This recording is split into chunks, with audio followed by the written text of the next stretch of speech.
মুরাদনগরে ৩৪৮টি উপকরণ বিতরণ। স্বাবলম্বী হচ্ছেন অসহায় মানুষ। বিস্তারিত দেখুন ফয়সাল আহমেদের প্রতিবেদনে। কুমিল্লার মুরাদনগর উপজেলায় অসহায় ও কর্মহীন মানুষের আত্মকর্মসংস্থান নিশ্চিত করতে ৮৪টি রিকশা, ৪৪টি ভ্যান ও ২২০টি সেলাই মেশিন বিতরণ করা হয়েছে।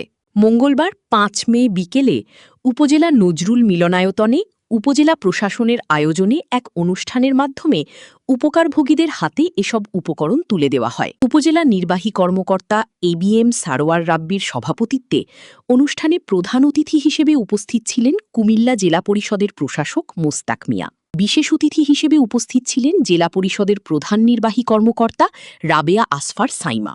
উপজেলা সমাজসেবা কর্মকর্তা বরুণ চন্দ্রদের সঞ্চালনায় অনুষ্ঠানে আরও উপস্থিত ছিলেন উপজেলা সহকারী কমিশনার ভূমি সাকিব আল হাসান, সমাজসেবক সৈয়দ শরীফ আহমেদ, উপজেলা বিএনপির আহ্বায়ক মহিউদ্দিন অঞ্জন, সদস্য সচিব মুজিব মোল্লা, যুগ্ম আহ্বায়ক কামাল উদ্দিন ভূঁইয়া সহ স্থানীয় গণ্যমান্য ব্যক্তিবর্গ।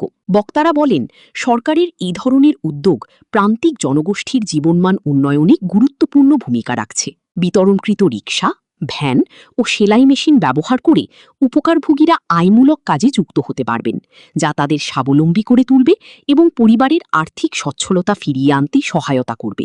স্থানীয়দের মতে এ উদ্যোগ মুরাদনগরের কর্মহীন মানুষের জন্য নতুন আশার আলো সৃষ্টি করেছে।